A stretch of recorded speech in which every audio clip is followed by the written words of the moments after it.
Hello, welcome to the Empower Series Online. My name is Clifton Johnston. I'm the founder of the Empower Series Incorporated. For those of you who are new, the Empower Series Incorporated is a 501c3 nonprofit organization that is brought to you by the generous donations of Comerica Bank, AE Media Group, and your individual donations, so thank you. If you want to find out more about the Empower Series, go to our website, www.empowerseries.com. You can find out a ton of information there, but also subscribe and follow us on social media. If you're on our YouTube channel, definitely subscribe, like us, comment, share us. Do not keep us a secret. And if you're like most people, you've probably seen an idea out there and said, man, that was my idea. If that's you, our topic today is going to be right on line with what you need to do, how to protect your intellectual property. Our guest today is Kandace Walter. She's a business and intellectual property attorney, and she's going to explain to us how to protect our intellectual property. She's been doing this for over 10 years. She's helped thousands of clients really make sound business decisions, and she's also the director of the SMU Small Business Trademark Clinic. Kandace, welcome to the Empower Series Online. Oh, thank you so much for having me. I'm so excited. So everybody that's watching. Well, I also want to thank you. I'm just full of gratitude. I want to thank you for a couple of reasons. Number one, you actually helped us out in registering our trademark or service mark actually of Empower Series. So thank you for that. And then most importantly, I want to thank you for donating your time and your resources and knowledge to empower the community. I know that you have a family, you work hard, and I just know that this is precious time. So thank you for that. Thank you so much. This is actually my daughter's bedtime, so we'll see if her dad can get her to bed. I don't know. Okay, so thank you so much for having me. So everybody who's listening or watching, today we're going to talk about protecting your intellectual property. But before I tell you anything about that, I do have to tell you that this is not legal advice. I'm not your attorney. You should still talk to your own attorney. This is for information purposes only. Okay. All right. So what is intellectual property? So intellectual property is basically property that derives from works that have come from your mind or your intellect. So it can be an idea, an invention, a process, and the whole system is set up to give you legal rights to things that you created. But it also is set up to promote sharing of those ideas, but you also want to be the only one that benefits from them monetarily. So it's basically providing a reward to you for inventing something or creating something. And there's different kinds of intellectual property. There's patents, there's trademarks, there's copyrights. These are all creations from the mind. They can be literary works, artistic works, inventions, new methods or systems of doing something, a design for your logo or a brand name or a symbol, a slogan, all different kinds of things that you use in commerce. You can protect these things with intellectual property. And so the whole goal of the intellectual property is that you create these things, you share them, but you still maintain some rights to those things. And that encourages people to be creative and to share it, knowing that they'll still have some protections. So patents, if you have created something, it can either be a machine or a product or a process, and it has to be new, useful, and not obvious to be eligible for patent protection. And then a trademark, this could be the name of your business, name of your product. You can have slogans, logos, all different kinds of things. Basically, the whole point of a trademark is to identify the source or the manufacturer of the goods.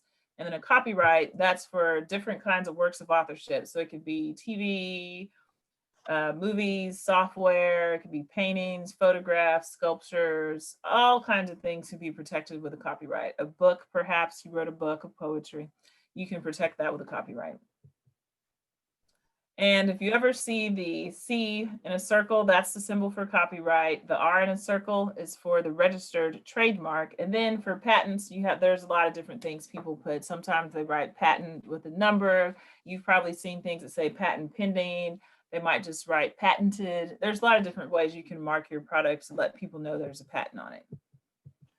Okay, so first I'm going to talk about trademarks and service marks. So the difference between the trademark and the service mark is that the trademark is for the goods and the service mark is for the service. So a trademark is a word, name, symbol, or device that's used with your goods to communicate to people that you are the source of them and distinguish you from other sources of them. So for instance, Apple will probably have a trademark for their phones or their iPads or the different accessories that they sell.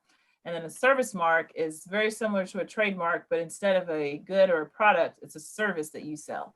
So if I have a store that repairs the phones, the tablets, the computers, and I want to apply for trademark protection, I'm really applying for a service mark if I'm saying that my service is computer phone repair.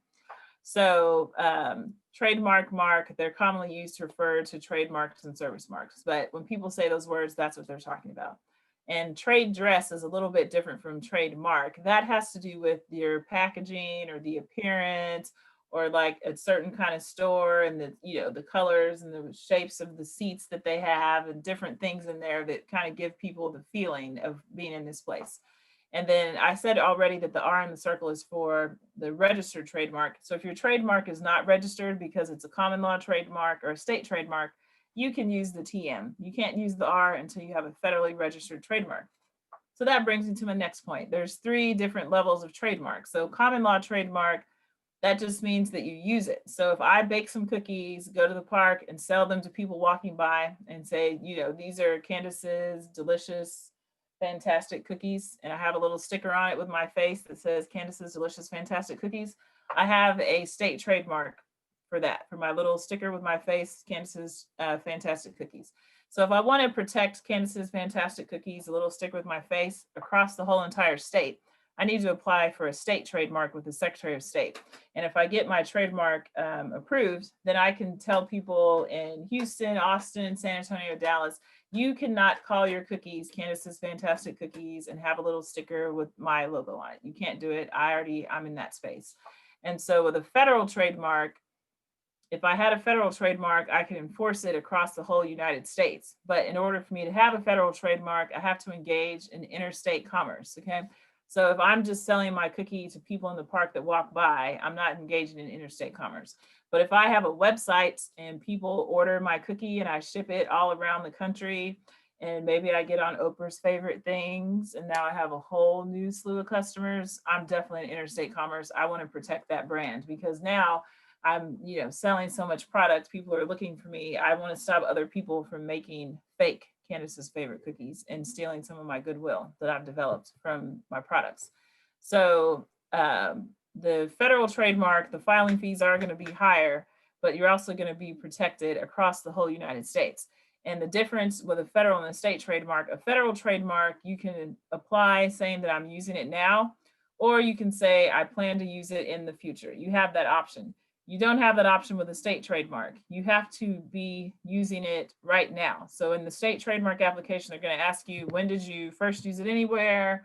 When did you first use it in commerce? You can't apply for a state trademark for something that you plan to do in the future. You have to be using it right now. And so you can get information about federal trademarks on uspto.gov and then state trademarks on the Secretary of State's website. So I have a question. So then, use an example of the Empower series. The Empower series started in 2011, and I came up with the phrase Empower series. And later on in 2017, I created a logo, but I just started using Empower series on social media and all this other thing. And I didn't file anything at the state level or the federal level. So by me doing that, did I have some type of common law? Yes. Trademark or service? So first off, at that time you had common law trademarks. And so common law trademarks, you get them from use, but you're kind of restricted to where you're using it. So if I had my common law trademark and I'm selling my cookies in Richardson, I probably couldn't even go to Fort Worth, but I definitely can't go to Houston or somewhere and try to enforce it. I kind of just can enforce it where I'm using it. Okay, and then the other thing, just to be technical, the Empower series is not really a trademark because it's not like we have a product. The Empower series is a service mark, right? Yeah. Okay, and then what I did in 2019 on my own, I just went ahead and said I need to file for something. So I filed for a federal trademark, at which point later on I used your services to help me complete the process and get it registered. So now I have a registered service mark, and on the phrase that says Empower series, I can now put a little circle R on it. Yes, now you are free to use the circle and the R to alert other people. This is a trademark phrase Do not use these words if you have similar services to us, to you. Okay. Okay, cool. Mhm. Yes, and so even though the common law rights you haven't registered anywhere, you still have some power with common law rights. So if you had a common law right and you never, ever, ever registered it, and then sometime down the road someone else did, they're going to have a hard time trying to stop you if you've already been using it for 20 years. So they can only enforce that against later people. Okay, so that's trademark service mark. The next thing is copyright. So copyright, they have a separate website from the the patent trademark office. So theirs is copyright.gov. And so when you have a copyright, basically you are controlling other people to copy your work. And so your work can be a book, it can be music, art, different things like that. You're the only one that gets to copy it and sell it and make money from it because you have a copyright. So common copyright industries, software, film, music, TV shows, video games, all these things are protected by copyright. And I'm sure you've seen the FBI warning at the beginning of the movies telling you not to do it. That's real, okay? So copyright, those rights are federal. There's no state copyright, rights. And so copyright is a little bit different than the trademarks because the copyright, as soon as your work of authorship is fixed, it's a work of authorship and it's original, you have a copyright. So just right now, if I'm sitting here, or even if Cliff is sitting there and writing a poem or drawing a picture or whatever he's doing, and it's original and it's fixed, he has a copyright for it, even though he never sent it anywhere. So if you want to register the copyright, that's when you have to go on the copyright website, complete the application, provide all your information, and submit whatever your work of art is. So that's kind of different with copyrights. And you have to register the work if you want to sue people for infringement for copyrights. So I just said original, fixed in a tangible form, and it has to be a work of authorship. So if your work is just a useful article, you probably cannot get a copyright for it. So if it's like a fork, a lighting fixture, something like that, probably not going to be able to get a copyright for that, but you might be able to protect it with a patent. So the only way you can get copyright for useful articles is if there's some pictorial, graphic, or sculptural element to it, okay? So it can't just be a regular fork like you see in the mess hall at, when people are in the army or in college or something. It has to be some kind of special fork. Okay, so I said that already. Okay, so I said that too. So the protection is automatic. As soon as it's fixed, you have the copyright. And the protection usually lasts for 70 years after the author is dead. So if I invent something, or not invent something, but copyright something, my copyright is from the time I create this thing until I die, and then my estate has rights to it for 70 years. And then after that, then it's free for all. People can do whatever they want with it. So if you have a Kindle, sometimes they have free books on it. Sometimes those books are free because the author just wants you to write a review. But if the book is a classic that was released a really long time ago, it's free because the author doesn't have a copyright on it. They've been dead for more than 70 years. And also the C in the circle, usually that's how you mark your copyright, and you can put your name. So I might put copyright, on some of these slides, it says copyright Walter Legal 2020. So that's how you tell people you have a copyright, put them on notice. And a lot of times, things that you have copyrights to, you have given them away. So if you use like Facebook, Instagram, Snapchat, all kinds of things, they have terms of use that people just agree to, or terms of service, they don't read them. And so you're basically giving these people a forever license to your content. So this is just an example of a Snapchat license. It says you're giving them a worldwide, so everywhere, royalty free, they don't have to pay you, sub-licensable, they can give a license to someone else, transferable license, they can transfer the license you gave them to other people to host, store, use, display, reproduce, modify, adapt, edit, publish, and distribute the content. So this license is for the limited purpose of operating, developing, providing, promoting, and improving the services. So you are consenting to them doing almost whatever they want with your content that you have a copyright to. So that's something else to keep in mind. And something else that happens a lot of times on social media, people infringe other people's intellectual property all the time. So if I take a picture, I own the copyright for the picture. If you are sharing, selling, printing my picture, you're infringing my copyrights, okay? But do people really try to enforce these things? Sometimes they do, sometimes they don't. And sometimes people will report things to the social media platforms, and they have channels you can go through to try and stop someone from infringing, but it's very hard. So good luck. Just think about that when you're signing up for these services. Yeah. So a patent. So also, I didn't mention this, but I'm also a patent attorney. Okay. So after I went to college, went to law school, took the patent bar, now I'm a patent attorney. So I can write patents and prosecute them in front of the patent office. So the whole purpose of your patent is to protect your invention. It's with the federal government. If you get a utility patent, it's going to be 20 years from the day that you file it. That's the term that you're protected. And so usually it takes about 3 years or so to get the patent. So you don't have a whole 20 years to enforce it. And there's two different kinds that we're going to talk about: utility patents and design patents. There's a third kind of plant patent, but regular people don't need to think about plant patents unless you're a farmer or Monsanto or someone like that. Just a regular person, you probably don't have a plant patent. So utility patent, sorry. It protects the function of whatever it is that you're doing. A design patent is protecting how something looks. So utility patent may be granted to anybody who invents or discovers a new, useful process, machine, article of manufacture, or composition, or an improvement of it. And so most of the time, the people that I work with their patents, whatever they've invented is usually an improvement of something else. So basically you're thinking about, what is this thing? What does it do? How can I make it better? How can I make it faster? How can I make it cheaper? What's wrong with it? What's the defects for it? How can I fix that? Those are the kind of things a utility patent would address. And so a design patent is a new original ornamental design. So just to give you an example, if you have a dog, let's say that I tell you I have invented a new dog dish. It refills itself with water, dog food, it scoops poop from the backyard, and it lets my dog outside whenever she wants to go.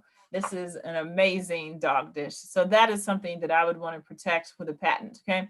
Because this thing is doing some really amazing things.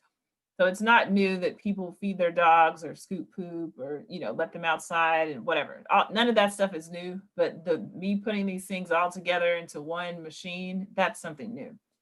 And then a design patent, let's say that, the regular dog bowls are just regular circle, but I've made one and now it looks like, maybe it looks like a little couch or whatever it is. There's some kind of like bird fountain, but it's really a water bowl or whatever it is. It does the same thing that all the other dog bowls do. It holds food and water. It's not doing anything special, but it looks different. That is something that you would protect with a design patent. So patents, utility, design, two different things. And then plant patents, don't need to worry about it. So with the utility patent, you can have a provisional utility patent or a non-provisional utility patent. Both of these you get to say patent pending. You can think of the provisional patent as a baby patent or a skeleton or something like that. When you do file the provisional patent, you say patent pending for 1 year, but you're also saying to the patent office, I'm going to come back and before a year is over with my whole patent application. And so the provisional is totally optional. People file provisionals because maybe they want to talk to investors and they want to have something filed in the patent office. Maybe they want to file for provisional and then try to sell the product and see if anybody wants to buy it. Maybe they're working with someone on a prototype, but they don't feel comfortable to disclose everything without having something filed in the patent office. So your invention can be all the way done or not, but you file a provisional basically like to buy some time. But you still want to say, as of this day, I had this invention. I'm coming back before a year is over with my whole patent application. So the non-provisional utility patent, this is the one where if you get the patent, you have the 20-year term from the day that you filed it. This takes a lot more. It costs more money. So the provisional, you send it to the patent office. They don't really look at it. The non-provisional, you send it to the patent office. They're going to look at it and they're going to analyze it and they're going to not all the time, but usually they'll send you a rejection and it's called an office action. And they say, we found this prior art. So there's two things they might say. They might say someone else already invented this and here's the patents that prove it. Or they might say, we didn't find anything in our search that is exactly what you're saying. But if we take a piece of this and a piece of that and a piece of that, it says everything that you say your invention does. So you get this office action. then you have to respond back to them and provide some arguments trying to distinguish your invention from whatever prior art they cited against you. You do a back and forth with the patent office trying to come to an agreement about, what's patentable in your invention and the claims. And then if they finally reject you, you do have the option to appeal it to the Patent Trial and Appeal Board. But this whole process takes a lot of time and it takes a lot of money. So a provisional, an attorney might charge you anywhere from $3,000 to $4,000 plus your filing fees. For a non-provisional, you'll be lucky if you can get it filed for like $7,000. And then the whole time this is going on, it could be 3 years or so, you might end up spending $10,000, $20,000, $30,000 on this patent. But once you have the patent granted, then you have, the rest, you have, 20 years minus the time you were prosecuting it to enforce it against other people. And once you have the patent, that means that you're the only one that gets to create this, what's described in your patent. Other people can't. And if they do, you're going to sue them. Or you can sue them. You don't have to sue anybody. But that's the whole point of getting the patent in the first place. So design patents, we talked about new, original, ornamental design. So it has to be novel. It has to be non-obvious.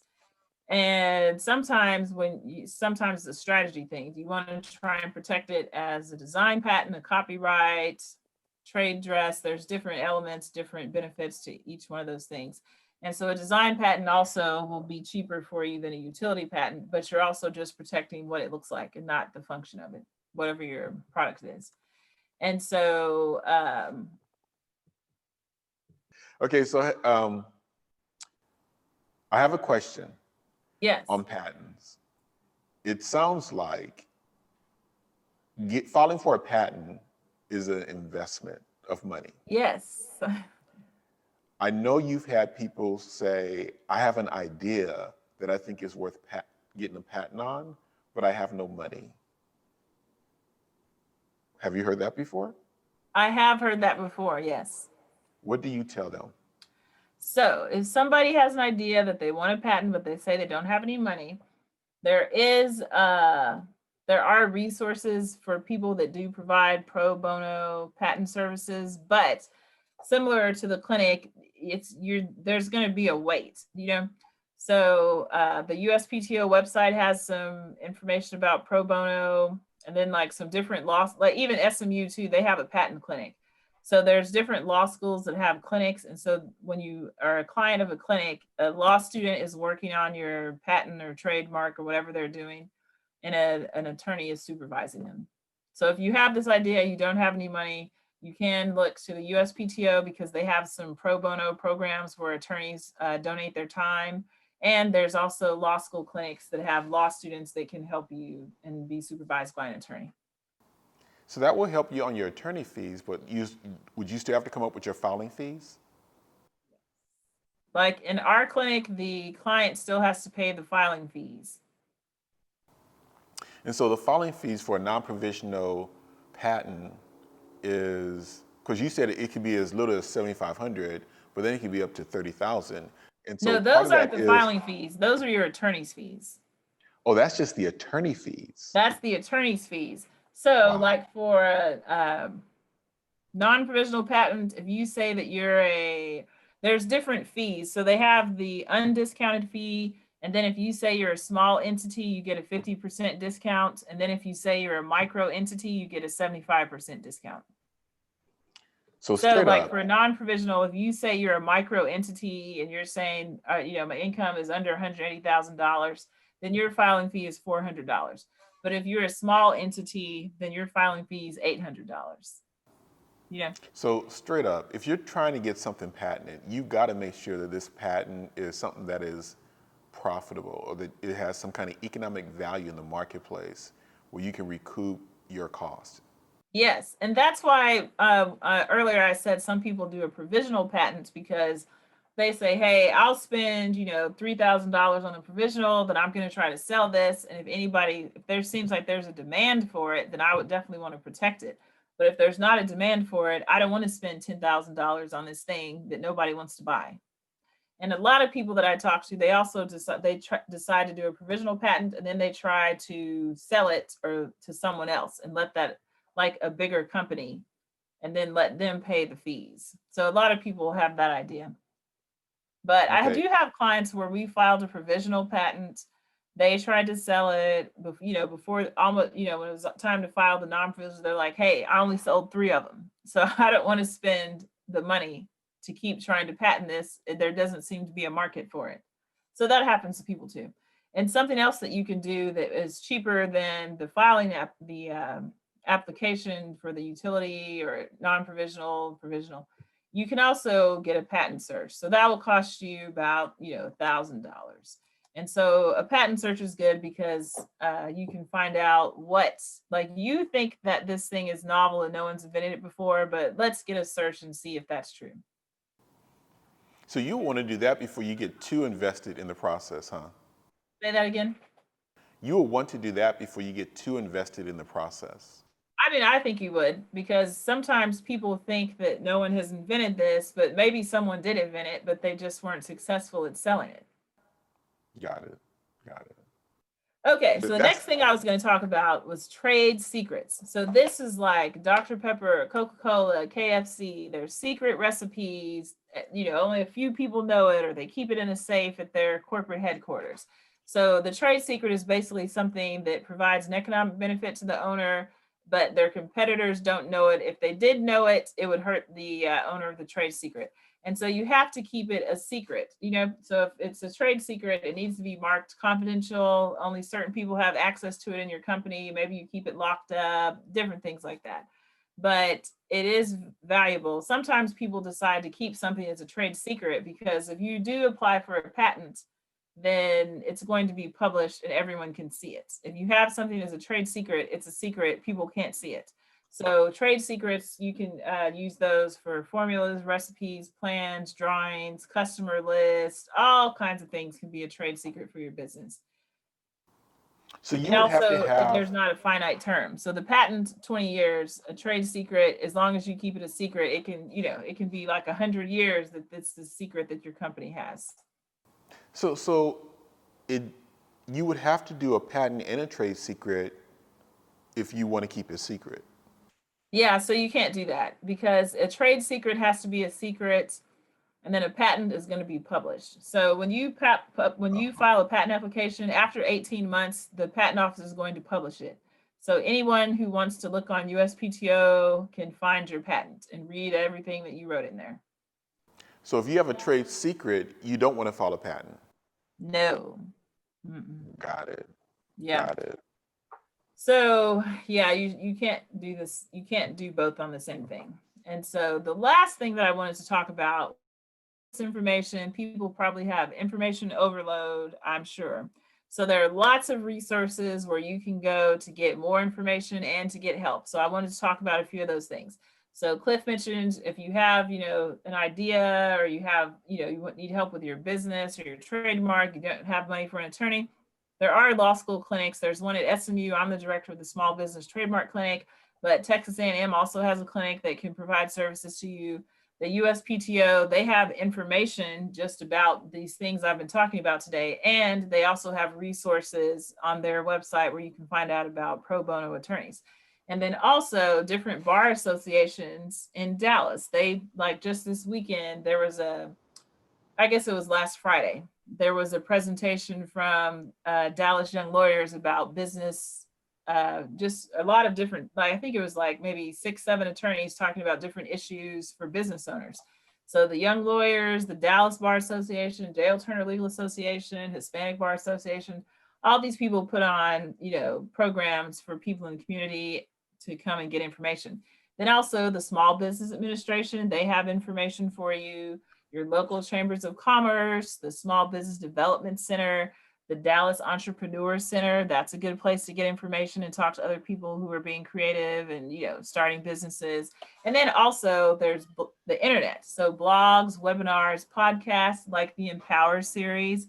There's information everywhere. So my last bit of advice is when you're thinking of starting a business, protecting your intellectual property, trying to determine what kind of intellectual property you have, consult with an expert or someone that knows, hire a lawyer, or if you can't hire a lawyer, go to the clinic or try to get pro bono services, and then listen to what the expert tells you, okay? this person has been doing it for 10, 15, 20 years. They know a little bit about what they're talking about. Yeah, so I would just tell you that there's a ton of resources out there, so definitely educate yourself, but there's nothing that trumps getting professional advice from an attorney, right? And sometimes it might cost you less money just to use the attorney instead of doing it yourself and then having to call the attorney anyway. That happens sometimes too. Yeah, and all of these resources that you talked about is in the description with links. So you can go there, you can see the slides that we talked about, you can see the links to the different agencies. I will say the Small Business Administration SCORE has a ton of free on-demand webinars or courses for you to educate yourself on the process so that when you do talk to an expert or an attorney, you can really follow them and understand instead of just thinking, what did you say? So again, this is great. Now, if someone wants to get in touch with you, how do they get in touch with you? So you can Google me, Kandace Walter. I do have a website, walterlegal.com. You can call my office, 469-324-9722, or you can send me an email. Yeah. All of your information will be down there. And Kandace, I want to say you are the bomb.com. Oh, thank you so much. I feel so special. This is great. So I would tell you, if you didn't catch all of this, what's great about this is that it's going to be out there on YouTube, on our channel. So definitely save it, like us, share us, comment. If you have any questions, put it in the comment section. You will get a response. I will not give legal advice because I can't do that, but I will send it to the right resource and get you connected to the right resources where you can get the answer done.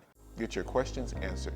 So Kandace, I want to thank you so much for your time, your expertise. It was priceless. So for those of you who are watching, definitely save this, go back and look at it again, look in the description section and click on the links, download the presentation.